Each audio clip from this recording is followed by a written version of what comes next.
Sobre María, Reina del Cielo. Testimonio. Deuteronomio capítulo 5. Versículos 6 a 9. Yo soy Jehová tu Dios, que te saqué de tierra de Egipto, de casa de servidumbre. No tendrás dioses ajenos delante de mí.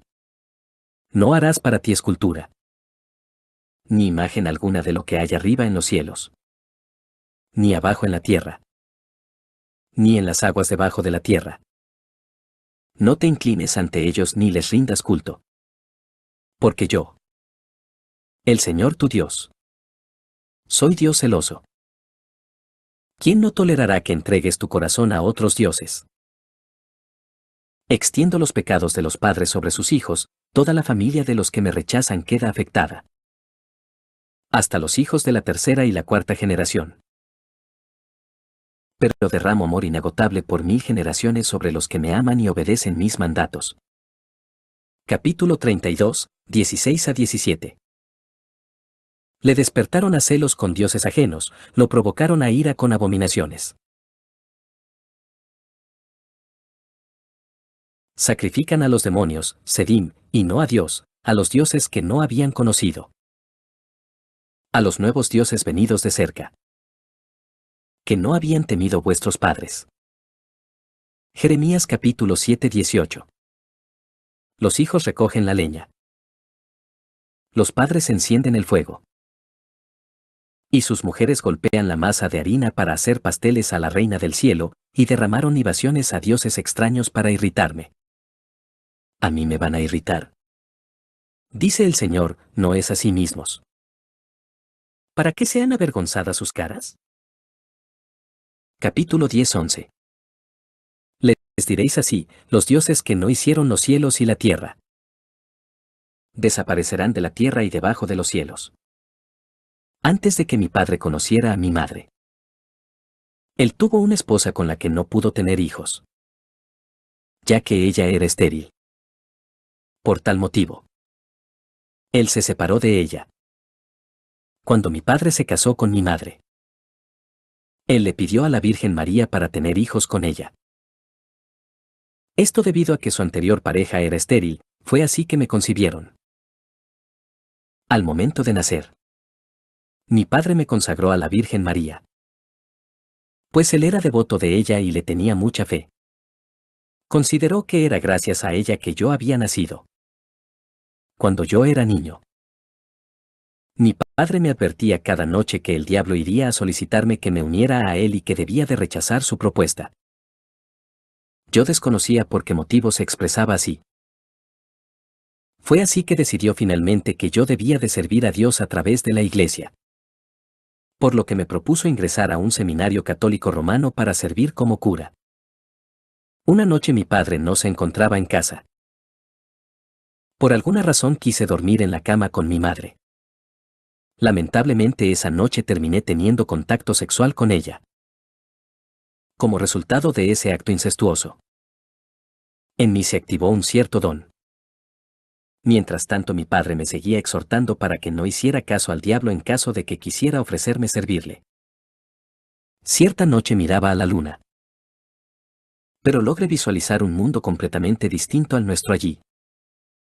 Era un reino misterioso rodeado de un fuego. Había un patio exterior donde había mujeres vendiendo cosas. O al menos eso parecía. Y cada noche veía que a este reino arribaba un hombre vestido con ropa real y montaba un caballo blanco. Veía así que llegaba este hombre a esa corte donde yacían los puestos de algunas damas. Es muy probable que aquel hombre fuese el rey o príncipe de aquel reino lunar. Cuando entraba por la puerta del reino todos estaban deseosos de estrechar la mano de aquel príncipe, igualmente cada que veía lo que ocurría en ese reino. Pude ver que también salía una mujer que parecía la reina del lugar. Ella salía y compraba a las mujeres que tenían instalados sus puestos en aquel patio exterior. Oía que la llamaban reina y madre. Ella era la madre del príncipe y era llamada la señora de la luna. Reina del cielo. Y era la misma a la que nosotros conocíamos como la Virgen María. Madre de Dios. Entonces, Vi que aquella mujer se sentaba en el borde de la luna y miraba hacia abajo a la tierra. Por alguna razón consideré que ella sabía que la observaba. Ella se quedaba meditabunda como esperando algo de mí. Aunque ella nunca dijo nada. Fue gracias a ella que llegué a este mundo. Fue gracias a su intercesión. Pensé en aquellos momentos. Comencé a poner mi fe en aquel ser. La última vez que vi a aquella dama en la luna fue un poco antes del fallecimiento de mi padre. Él falleció debido a un ataque que las brujas tenían pensado mandar en su contra fuera de maldición o enfermedad. Él ya estaba atrincherado y armado para enfrentarlas. Sin embargo, en aquella ocasión él llamó a la ciudad. Porque él estaba establecido en un pueblo. Y fue como se enteró de que las brujas habían golpeado con enfermedad a mi madre en lugar de a él. Ella estaba delirando, él decidió morir en lugar de ella. Fue así que el enfermo y se volvió loco. Mientras que mi madre comenzó a recuperarse. Antes de morir.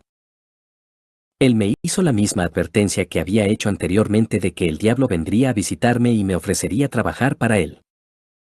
¿Qué? Aunque mi madre y él estuvieran muertos. El diablo se iba a aparecer e incluso iba a ofrecerme traerlos a la vida para que yo me uniera a él. Sin embargo, nunca me dijo cómo había de venir. Ni quién era el diablo en realidad. Después de la muerte de mi padre, me fui a vivir con mi hermana a la ciudad. Allí serví en la parroquia. Tenía 14 años cuando me bautizaron por aspersión en aquel templo y fue de ese modo que vi por primera vez a Nuestra Señora María Virgen. Representada por las imágenes en las parroquias católicas romanas. En una ocasión me invitaron a adorar a Jesús sacramentado que tiene la forma de un disco luminoso, que representa la Eucaristía y la transubstanciación del Hijo convertido en alimento. Pero también en la representación, que no es llamada ídolo por los católicos romanos. En aquella ocasión recuerdo haber tomado la hostia de la Eucaristía e ir a adorar el sacramento. Fue entonces que pude ver a la Reina del Cielo. Vi cómo en la base de una figura de la Virgen María cayó como un rayo. Yo quedé anonadado al ver esa luz. Creí que estaba alucinando. Cuando de repente pude ver que aquella luz tomó la forma de la Virgen a la que rezamos el rosario cada tarde. Cuando la vi, ella vestía como se ve en las estatuillas con una túnica azul por fuera y por debajo otra blanca. Ella era de piel clara. No pude ver su cabello porque tenía un velo. Ella me llamó por mi segundo nombre con una voz femenina. Extrañamente mi primer nombre es Lázaro. Pero no lo mencionó, ya que ese nombre pertenece a uno de los amigos de Jesús el Mesías.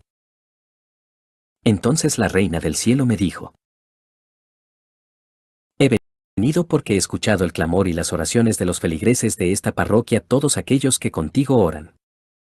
Dijo: he traído la respuesta a la súplica de aquella mujer que todos los días ora delante de mí. De igual manera vengo a decirle a aquella otra mujer que pide por un hijo, que su súplica ha sido oída. Y para tu otro hermano que también reza el rosario incesantemente, he traído bendición. Los adeptos católicos, al escuchar el mensaje de la Virgen, nos llenamos de expectación y alegría. Ellos comentaron que había sido Nuestra Señora de Fátima la que se había aparecido para dar el mensaje. Pero no entendí por qué habían dicho eso. Si yo a quien vi fue a la Virgen María. Últimamente es el mismo principado que es adorado en el mundo entero bajo distintas denominaciones, figuras y representaciones, que tiene el propósito de extraviar a los hombres en la adoración falsa a María y a Dios antes de Jesús. Dicho principado es conocido como la Reina del Cielo. Pero no es la madre de Jesús.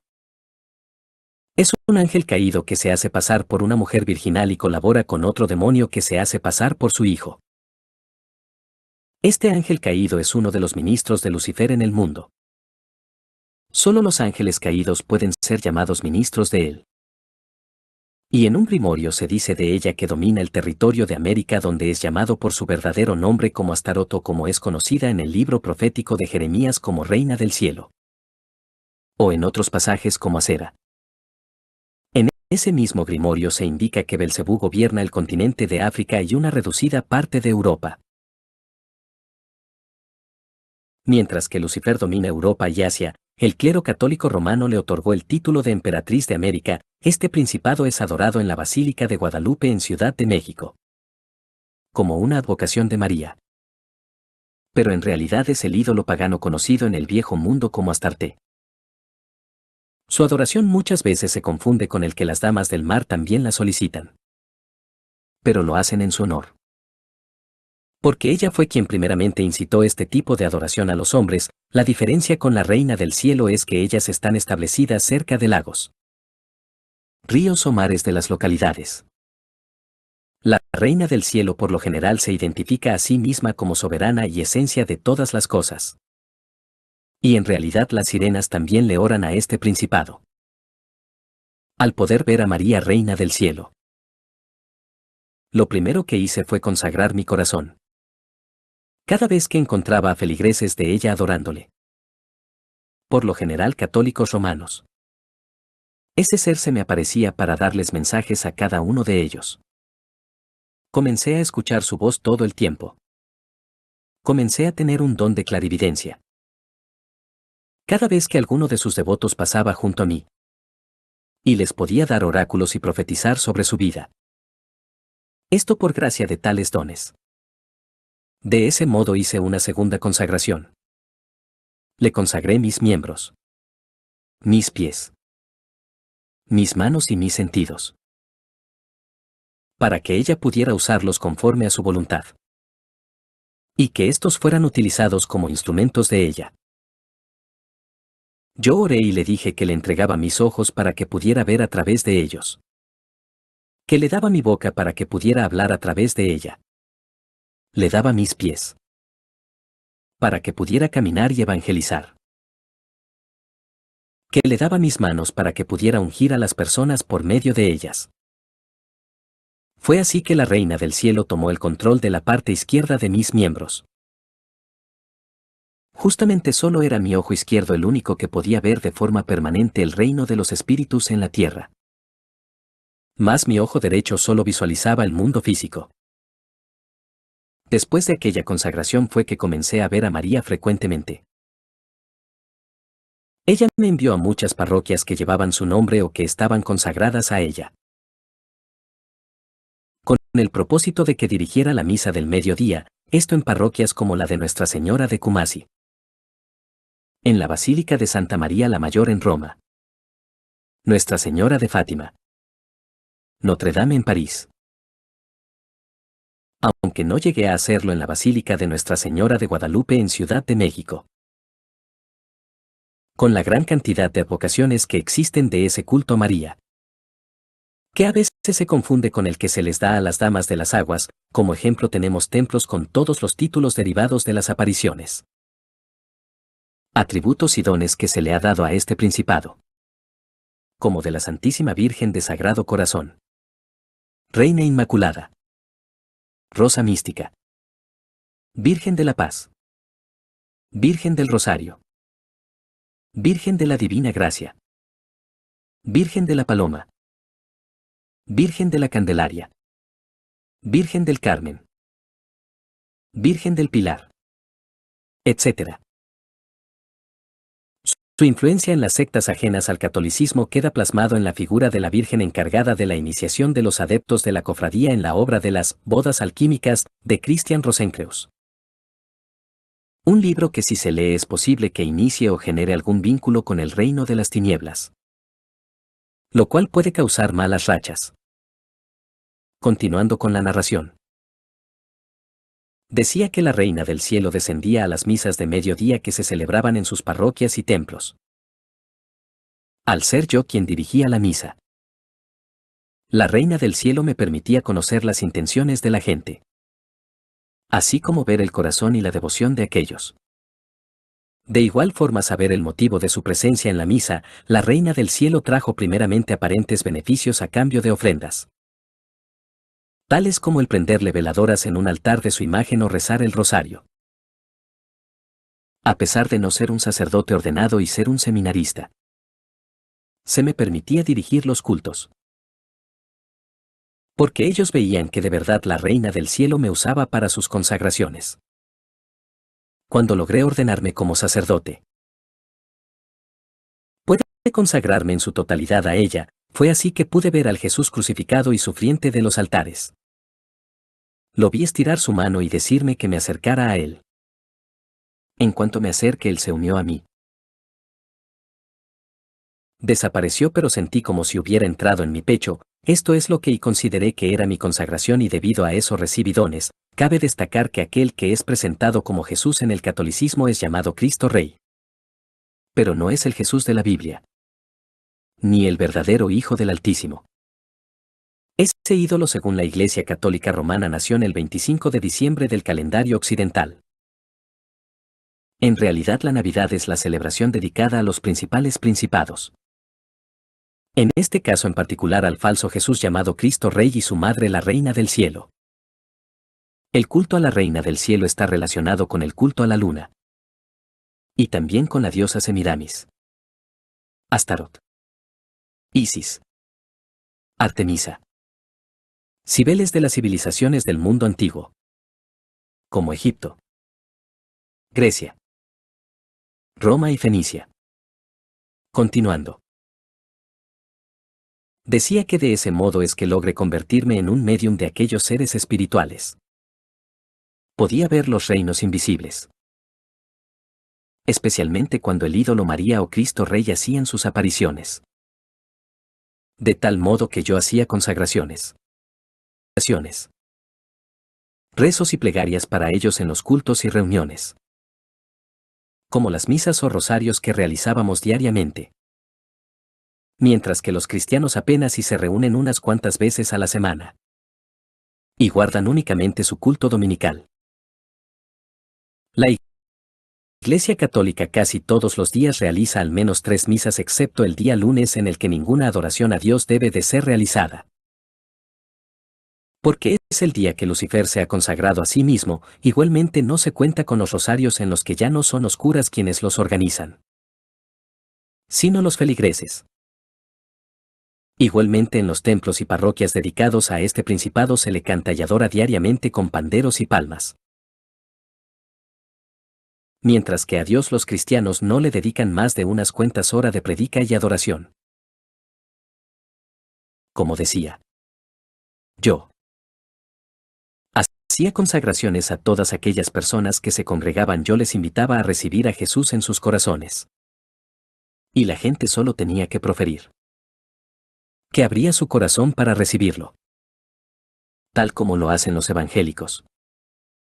Pero esto solamente en las misas donde yo veía que descendía, ya fuera la Reina del Cielo o ese ídolo conocido como Cristo Rey por el catolicismo romano.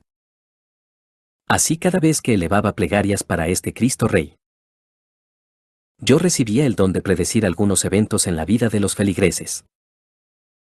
También podía proporcionar sanidad a los enfermos. Cuando yo realizaba curaciones, la gente caía al suelo en trance. Aquel Jesús era caucásico y tenía una cabellera larga. Él me dijo que debía de estudiar la vida de los santos para poder avanzar en el servicio a Dios desde el reino espiritual. Yo debía de conocer e imitar la vida de los santos, aquellos a lo que la Iglesia Católica Romana había beatificado. Estudiar los méritos, así como los dones con los que contaban para tener ese título. La organización de los feligreses católicos primeramente estaba representada por las personas consagradas, aquellas que se habían ordenado y habían cumplido el sacramento de ordenación. Entre los pertenecientes al rito católico romano, o mejor conocido como rito romano, existen jerarquías. Por lo general los prelados, como obispos y cardenales. Los devotos, que no necesariamente tienen un cargo de autoridad o preparación teológica. pero que igualmente dirigen a otros feligreses. Convocan reuniones y organizan cultos en las casas. Ellos son llamados laicos. Como decía, entre los santos muchas personas de estas fueron canonizadas y aquellos que habían muerto fueron beatificados.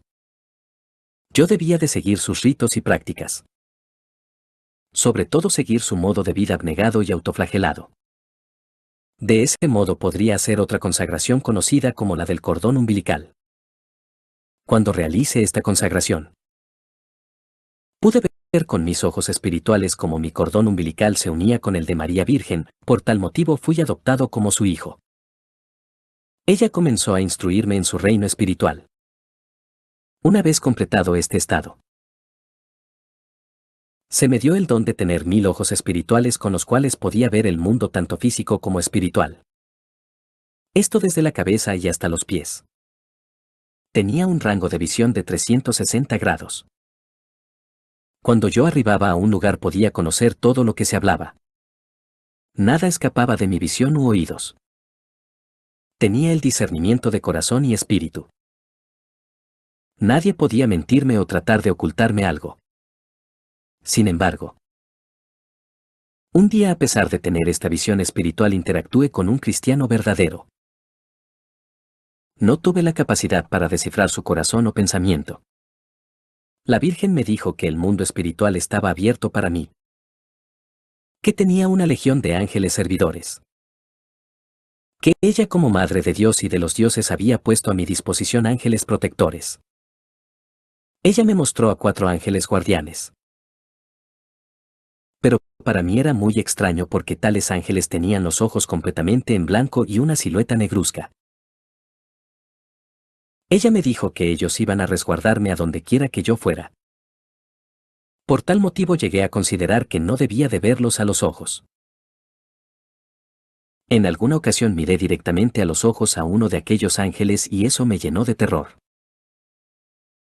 También podía percatarme de que 2 de esos ángeles con 4 alas entraban a mi recámara y comenzaban a charlar acerca de mí. Yo por lo general me paralizaba al verlos. La Virgen María me dijo que todos aquellos santos de la Iglesia, tanto los que ya habían muerto como los que estaban con vida, eran mis compañeros y debía de instruirme según su ejemplo. Aquellos que eran venerados podían visitarme. La Virgen me dijo que aquellos eran hijos de Jesús y que yo podía solicitar su auxilio. Así lo hice. Yo contacté a una hermana, adorada como santa por el catolicismo romano. Ella era una mujer muy tierna. Pude comprobar que ellos verdaderamente habían desarrollado aptitudes espirituales, aunque ya no pertenecían al mundo de los vivos. Yo los podía evocar. En alguna ocasión evoqué el alma de San José de Italia. Él había sido un religioso analfabeta que vivió toda su vida en un monasterio, donde por su devoción a los santos y a María, él obtuvo la capacidad para poder levitar y de hecho visitaba la Basílica de San Pedro volando. Estas personas consagradas al principado, después de su muerte, no tienen el mismo tratamiento que las demás almas. Ellos habitan un lugar determinado del reino espiritual que se le ha conferido a esta iglesia. Y aquellos que son beatificados o canonizados en vida, que reciben adoración o son venerados, ya sea a través de reliquias u objetos, y desde allí realizan sus funciones. Es importante señalar que esta iglesia, para poder atar las almas de aquellos santos, deben de tener presente el cuerpo, sea este en partes o completamente en el templo o santuario. En el Vaticano incluso tienen estos cuerpos momificados, o bien estos están enterrados allí mismo en el panteón o cementerio de las parroquias. En algunas ocasiones solo pueden rescatar el cuerpo astral, que como tal es solo una carcasa que puede contener los deseos e incluso aptitudes. Pero el alma ya no está. Estos personajes aparecen a las personas y son considerados intercesores o revividos. De ese modo yo comencé a estudiar la vida de los santos y mística de la Iglesia. Esto porque quería avanzar en mi desarrollo espiritual y llegar a ser considerado un santo de esta Iglesia. Quería poder realizar esas proezas como las del Padre Pío de Pietrelcina, que tenía el poder de estar presente en muchos lugares a la vez y también tenía los estigmas de Jesús crucificado, entre tanto estudiaba a estos místicos y santos católicos. Concluí que ellos tenían una íntima relación con la Virgen María o el falso Jesús crucificado de los altares. Ellos se comunicaban con ellos y guardaban una comunión especial a través de oraciones secretas y el rezo del rosario. Peregrinaciones, consagraciones, etc. Yo por mi parte quería llegar a ese nivel, así como ser reconocido como uno de los santos católicos. Yo me llené de mucha de la literatura que esta iglesia ha creado exclusivamente para la adoración o veneración de María y los santos. A pesar de que la gente considera que tanto las imágenes como las figuras son solo representaciones. Es obvio que la Biblia prohíbe representar a Dios o cualquiera de sus atributos en imágenes, aunque estos no sean necesariamente dioses. Por lo que a pesar de ser solo representaciones, siguen invalidando el mandamiento de Dios al darle una imagen y reverenciarla. Recuerdo que rezaba el rosario al menos 5 veces al día. Con un rosario rojo y con el anillo o decenario de anillo al corazón inmaculado de María o Sagrado Corazón de Jesús, teniendo a María como corredentora. Se rociaba agua bendita igual de milagrosa que la de Nuestra Señora de Lourdes. Esto lo hacía en las 4 esquinas de la casa para sanación y prosperidad, así como protección. También tenía el rosario de los ángeles o coronilla para veneración y evocación de San Miguel Arcángel, una imitación del arcángel del Dios verdadero. Realizaba todos estos rituales con el fin de conseguir el matrimonio con Nuestra Señora María Virgen, invocando a estos ángeles realizando un novenario. Para poder acercarme a la Virgen, realizaba meditaciones con una oración llamada Horizonte, cada tarde. Y así es que comulgaba con el falso Jesús, llamado Cristo Rey. De tal forma que podía escuchar las respuestas a mis cuestionamientos. Todos los feligreses de esta congregación ya estaban consagrados a María y el secreto de su poder radica más que nada en el rosario. Tanto así que hay una advocación de María conocida como la Virgen del Santísimo Rosario. Sin embargo, entre más cerca estaba yo de María y su ministerio, más problemas se presentaban en mi hogar. No así mis dones, ya que estos se habían incrementado al grado de poder conocer no solo el estado espiritual de las personas, sino saber qué tipo de pecado es el que habían cometido, así como sus fortalezas y debilidades. Sobre el cómo se instituyó la advocación de la Virgen de Fátima en la Iglesia Católica Romana y de la estrategia de este principado para erigir adoración falsa. Considerando que esta fue muy influyente en el ámbito político y religioso del siglo pasado. El 5 de mayo de 1917. El Papa Benedicto XV invitó a todos los católicos del mundo a unirse en una cruzada de oración para obtener por medio de la Virgen María el fin de la Primera Guerra Mundial. 13 de mayo de 1917. La Virgen se aparece por primera vez a 3 pastorcillos. A una joven llamada Lucía, un niño llamado Francisco y una niña llamada Jacinta en el pueblo de Fátima en Portugal. En un campo llamado la Cueva de Iría. La primera aparición la presenciaron mientras rezaban el rosario al mediodía.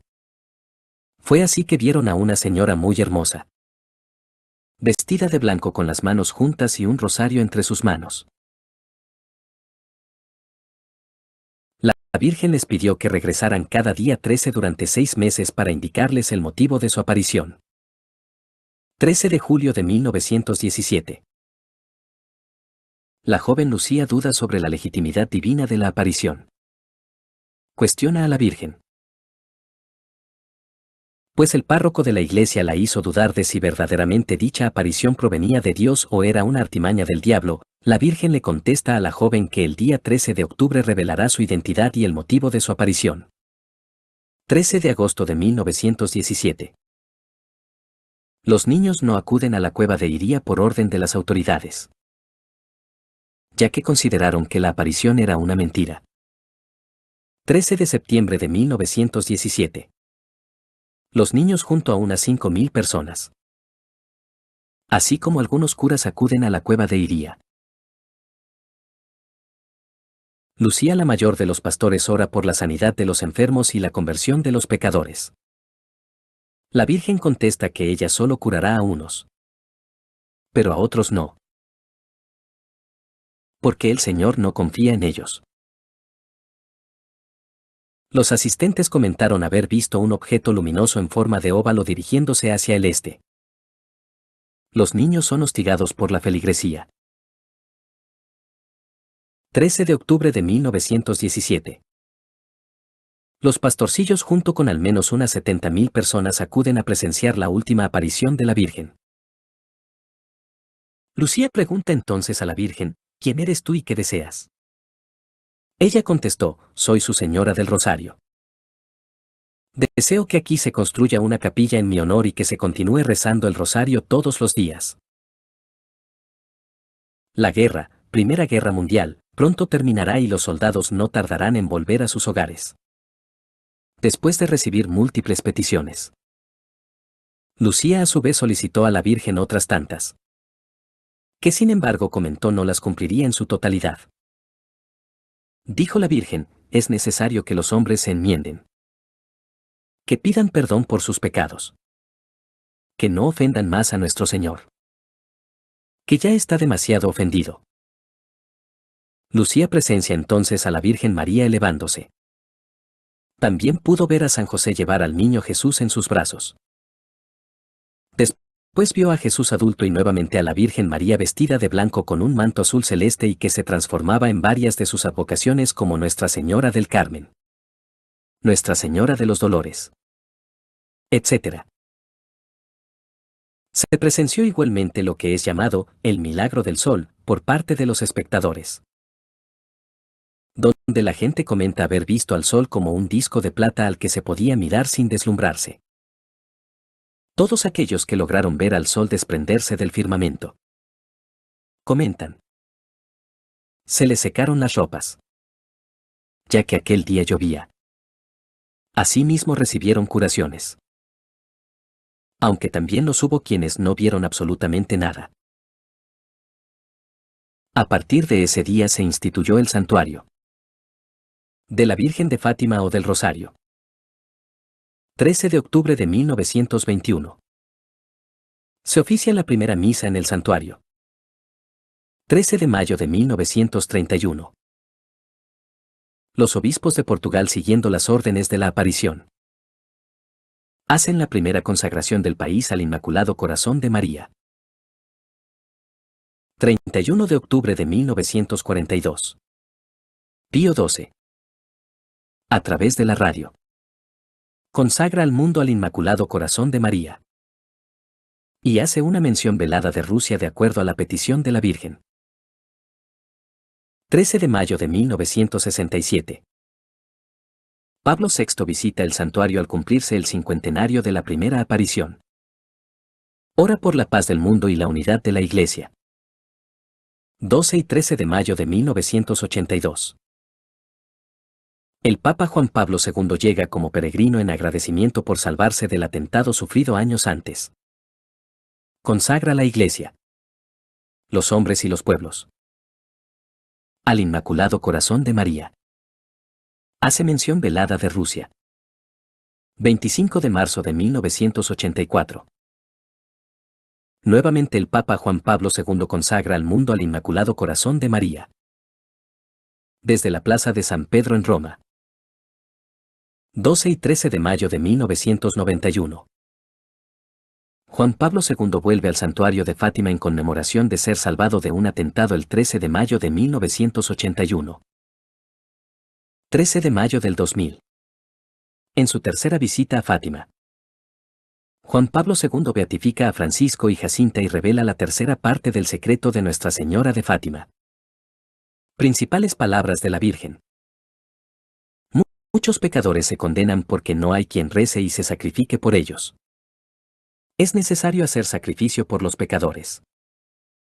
Al hacer un sacrificio digan, oh Jesús, Es por tu amor y por la conversión de los pecadores. Cuando recen el rosario, digan después de cada gloria: oh Jesús, perdona nuestras culpas. Líbranos del fuego del infierno. Y lleva al cielo a todas las almas, especialmente a las más necesitadas de tu misericordia. Dios quiere extender por el mundo la devoción a mi inmaculado corazón. Si la gente empieza a rezar más y deja su mala conducta, llegará la paz.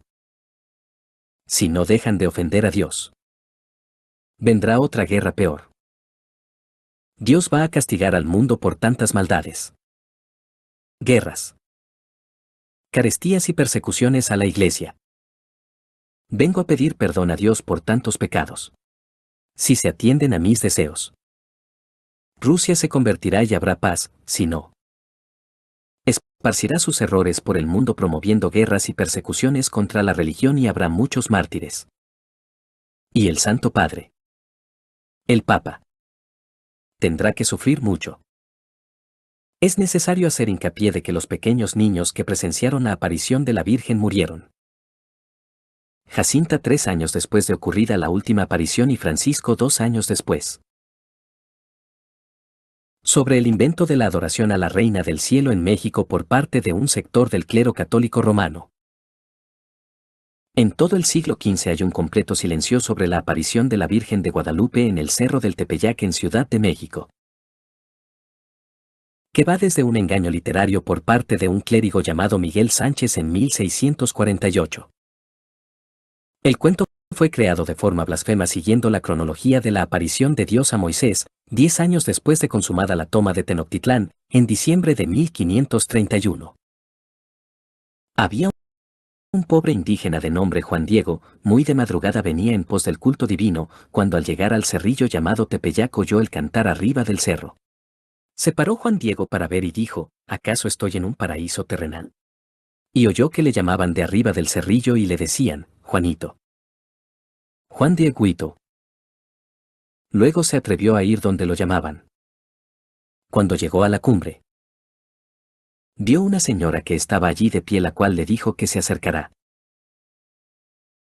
Su vestidura era radiante como el sol, se inclinó delante de ella. Ella luego le habló: yo soy la siempre Virgen María, Madre del verdadero Dios, deseo vivamente que se me erija aquí un templo, ve al palacio del obispo de México y le dirás cómo yo te envió. Habiendo entrado a la ciudad, fue en derechura al palacio del obispo, que se llamaba Fray Juan de Zumárraga, enseguida le dio el recado de la Señora del Cielo. Este, después de oír toda su plática y recado, pareció no darle crédito. Juan Diego salió y se vio triste. La Virgen se aparece 2 veces más. Obra un milagro al tío enfermo de Juan Diego y finalmente en la última aparición le solicita recoger las flores que había en el monte. Nuevamente fue con el obispo para darle la señal que requería para poder avalar la aparición de la Virgen. Al dejar caer de su manta blanca las rosas de Castilla que la Virgen le pidió recoger, se imprimió de repente la imagen de la Virgen Santa María, de tal manera que ésta fue guardada en el templo del Tepeyac y conocida como Guadalupe. En este caso en particular, el fraude fue armado por el clero católico para convertir y someter a los pueblos autóctonos. Esto sin mediar que en realidad solo fuera cristianizado el ídolo y cambiado el nombre de la diosa por el de María, Madre de Jesús. Luego como Madre de Dios. La imagen fue realizada por Marcos Ipetlu, un indígena que pintaba las imágenes de la Virgen que traían los conquistadores en sus estandartes y que era la advocación de la Virgen de Extremadura, en la provincia de Cáceres, España. Este artista caracterizó a la Virgen como una indígena y la colocó en la ermita de Tenantzin, la antigua diosa de las tribus de Anáhuac. Con base en esa imagen se creó el mito de la Virgen de Guadalupe. Fue en 1575 que el virrey mandó una carta al rey indicándole el motivo de la licencia para fundar una parroquia y un monasterio en el Cerrito del Tepeyac. El origen que éste tuvo, según aquí comúnmente se entiende, Fue que un pastorcillo que allí andaba hacia los años de 1556 echó la voz que una imagen de Nuestra Señora, que por allí estaba en una ermita, lo había sanado, la cual voz corrió por la comarca y comenzaron a concurrir gentes. Y se juntaron limosnas con que hacer la iglesia que ahora tiene. Y la llamaron de Guadalupe. Por decir que se parecía a la de Guadalupe en España, Memorias. Fray Servando Teresa de Mier. Tomo 1 Pac. 62. A pesar de que la institución del culto fue establecido por el clero católico para promover la idolatría a la Reina del Cielo. Cabe aclarar que este culto se confundió con el de las tribus que habitaban el valle de Anáhuac. Y que sin embargo sí tiene su origen en las apariciones y adoración que recibía esta diosa. Según el cronista San Bernardino de Sahagún escribe en su Historia General de las Cosas de la Nueva España, que trata de las diosas principales que se adoraban en esta Nueva España. 1. La primera de estas diosas se llamaba Cihuacóatl. Decían que esta diosa daba cosas adversas como pobreza, abatimiento, trabajos, aparecía muchas veces. Según dicen como una señora compuesta con unos atavíos como se usan en palacio. 3. Decían que de noche voceaba y bramaba en el aire, esta diosa se llamaba Cihuacóatl. ¿Qué quiere decir mujer de la culebra? También la llamaban Tenantzin, que quiere decir Nuestra Madre. Es importante también recalcar que el Papa Juan Pablo II, que mucho se ha mencionado, vino a arrodillarse ante este ídolo e inició el proceso para beatificar a Juan Diego como un santo, siendo que como tal este personaje nunca existió. La adoración de ídolos es una transgresión a la ley de Dios dada a Noé primeramente después del diluvio y posteriormente al pueblo de Israel. Por lo que esta iglesia está en contra de la palabra de Dios y sus verdaderos creyentes. Lo que la palabra de Dios dice acerca de la idolatría. Sabiduría capítulo 13 versículos 10 a 17. Pero malaventurados son, y fundan en cosas muertas sus esperanzas, aquellos que llamaron dioses a las obras de la mano de los hombres, al oro y a la plata, labrados con arte, o a las figuras de los animales, o a una piedra inútil, obra de mano antigua, como cuando un artífice hábil corta del bosque un árbol derecho, y diestramente le quita toda la corteza, y valiéndose de su arte fabrica mañosamente un mueble a propósito para el servicio de la vida. Y los restos de aquella obra los recoge para cocer la comida, y a uno de estos restos, que para nada sirve, por estar torcido y lleno de nudos, lo cincela diligentemente en ratos desocupados, y con la pericia de su arte va dándole figura, hasta hacer de él la imagen de un hombre, o darle la semejanza de un animal, pintándole de rojo, y poniéndole la encarnadura, y cubriéndole todas las manchas que hay en él, y haciéndole un nicho conveniente. La coloca en la pared, y la afirma con clavos, para que no caiga al suelo, usando con ella de esta precaución, porque sabe que no puede valerse por sí misma, puesto que es una mera imagen, la cual tiene necesidad de ayuda. Y sin embargo, ofreciéndole votos, le consulta sobre sus bienes, sobre sus hijos y sobre sus matrimonios. No tiene vergüenza de hablar con aquello que carece de vida. Antes bien súplica por la salud a un inválido, y ruega por la vida a lo muerto, e invoca en su ayuda a un inútil. Para hacer un viaje se encomienda a lo que no puede andar, y para sus ganancias y labores. Y el buen éxito de todas las cosas hace oración al que es inútil para todo. Capítulo 14 versículo 6, 31. De esta suerte también al principio, cuando merecieron los soberbios gigantes. Una barca fue el refugio de la esperanza de toda la tierra, barca que siendo gobernada por tu mano, transmitió al mundo semilla de posteridad. Porque bendito el leño que sirve a la justicia, pero maldito el leño de un ídolo hecho de mano. Tanto él como su artífice, este porque le fabricó. Y aquel porque no siendo más que una cosa frágil recibió el nombre de Dios. Puesto que a Dios le son igualmente aborrecibles el impío y su impiedad, por donde así la obra hecha como el hacedor serán castigados. Y por eso no se perdonará a los ídolos de las naciones, por cuanto siendo criaturas de Dios se hicieron abominación. Tentación. Para las almas de los hombres. Y lazo para los pies de los insensatos. Pues la invención de los ídolos fue el origen de la fornicación. Y su hallazgo la corrupción de la vida. Porque ni lo sabía al principio.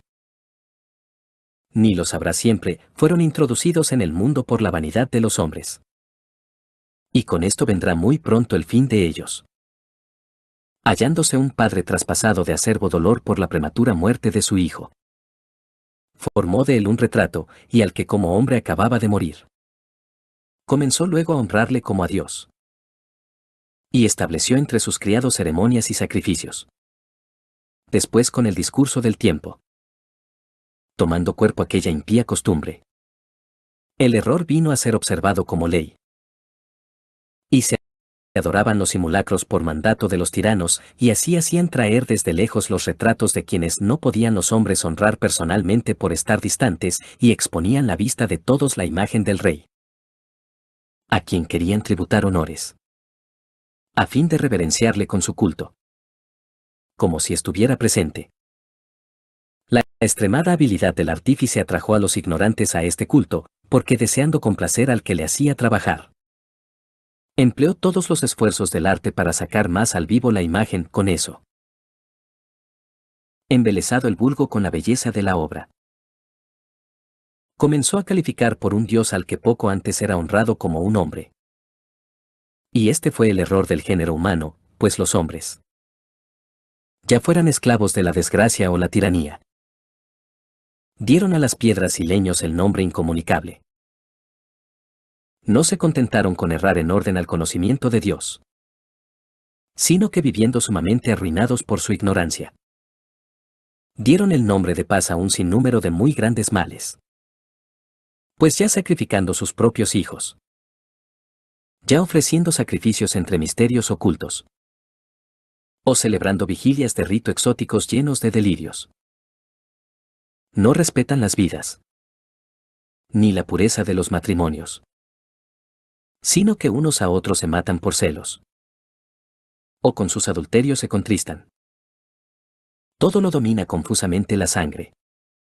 Homicidios, hurtos y engaños, corrupción, infidelidad, alborotos, perjurios, vejación de los buenos, olvido de Dios, contaminación de las almas, inversión sexual, inconstancia de los matrimonios, desórdenes de adulterio y de lascivia, siendo el abominable culto de los ídolos la causa, y el principio y fin de todos los males, porque o hacen locuras en sus fiestas, o adivinan la suerte, o viven en la injusticia, o perjuran con facilidad, como que confiados en sus ídolos, que son criaturas inanimadas. No temen que por jurar en falso les venga ningún daño, pero ambos castigos les alcanzaran. Por haber tenido malos sentimientos respecto de Dios y porque juraron injustamente y con dolo, menospreciando la justicia, pues no el poder de aquellos por quienes juran, sino la venganza sobre los pecadores es lo que persigue siempre la prevaricación de los injustos. Capítulo 15 versículo 1. 3 a 6. 12 a 17. Mas tú, oh Dios nuestro, eres benigno, veraz y longánimo, y todo lo gobiernas con misericordia. Porque conocerte a ti es la justicia consumada, y conocer tu justicia y poder es la raíz de la inmortalidad. Y así no nos ha inducido a error la humana invención de un arte malo. ni el vano artificio de las sombras de una pintura, ni la efigie entallada y de varios colores, cuya vista excita la concupiscencia del insensato, que ama la compostura de un retrato muerto e inanimado. Y aún han creído esto ser nuestra vida un juego, una manera de vivir hecha para ganar, y que conviene el ganar por cualesquiera medios, aunque sean malos. Dignos son de poner su esperanza en semejantes cosas aquellos que aman el mal, como también los que las hacen, los que las aman, y los que les dan culto. Porque aquel que de materia terrena forma vasijas y simulacros, bien conoce que peca más que todos. Insensatez de los paganos. Son, pues, necios, desgraciados y soberbios, más que alma nacida. Todos los que son enemigos de tu pueblo y que le tienen avasallado, porque reputaron dioses a todos los ídolos de las naciones, los cuales ni pueden usar de los ojos para ver, ni de las narices para respirar, ni de las orejas para oír, ni de los dedos de las manos para palpar, ni aun sus pies son capaces de menearse. Porque es hombre quien los hizo, y recibió prestado el Espíritu quien los formó, ni jamás podrá hombre alguno fabricar un Dios semejante a sí, por cuanto, siendo mortal, forma con manos sacrílegas una cosa muerta. Él mismo es mejor que aquellos a quienes adora. Pues él, aunque mortal, ha obtenido la vida. Pero aquellos nunca vivirán. Isaías capítulo 46 versículos 6 a 9. Sacan ellos del bolsillo el oro, y pesan la plata en la balanza, pagan a un platero, para que les haga un Dios, ante el cual se postran y adoran. Lo cargan sobre los hombros y lo llevan. Lo colocan en su lugar y allí se queda, sin moverse de su sitio. Aun cuando le invocan no responde, ni lo salva de la tribulación. Recordad esto. Y sed hombres, tenedlo en cuenta. Oh transgresores de la ley. Acordaos de lo que pasó desde los tiempos antiguos, que yo soy Dios. Y no hay otro. Yo soy Dios. Y no hay quien sea semejante a mí. Jeremías capítulo 11:13. Porque según el número de tus ciudades eran tus dioses. Judá. Y según el número de salidas de Jerusalén colocaste altares para quemar incienso a la Baal. Salmo 106, 34. No destruyeron los pueblos que Dios les había señalado, sino que se mezclaron con los gentiles. Y aprendieron sus obras.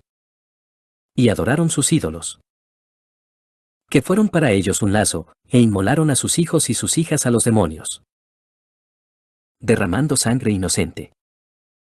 La sangre de sus hijos y de sus hijas, que sacrificaron a los ídolos de Canaán, y la tierra quedó profanada por su sangre. Hechos de los Apóstoles. Capítulo 19. Versículo 26 a 29 y 35. Pero veis y oís que este Pablo, no solamente en Efeso, sino en casi toda Asia, ha persuadido y apartado a muchas gentes, diciendo que no son dioses los que se hacen con las manos. Y no solamente hay peligro de que este nuestro negocio venga a desacreditarse, sino también que el templo de la gran diosa Diana sea estimado en nada, y vaya a ser despojada de su majestad, aquella a quien venera toda Asia, y el mundo entero. Cuando oyeron estas cosas, se llenaron de ira, y gritaban, diciendo, grande es Artemisa de los Efesios. Entonces el secretario de la ciudad, cuando había apaciguado a la multitud, dijo, varones efesios, pues, ¿quién es el hombre que no sabe que la ciudad de los Efesios es guardiana del templo de la gran diosa Artemisa y de la estatua bajada de Júpiter? Primera carta a los Corintios. Capítulo 10. Versículo 19 a 20. Lo que digo es que cuando los paganos ofrecen algo en sacrificio, Se lo ofrecen a los demonios. Y no a Dios. Y yo no quiero que ustedes tengan nada en común con los demonios. Apocalipsis. Capítulo 9 versículo 20. Pero el resto de la gente. Los que no murieron por estas calamidades. Tampoco ahora dejaron de hacer el mal que hacían. Ni dejaron de adorar a los demonios y a los ídolos de oro, plata, bronce, piedra y madera, los cuales no pueden ver ni oír ni caminar. Y tampoco dejaron de matar, ni de hacer brujerías, ni de cometer inmoralidades sexuales, ni de robar.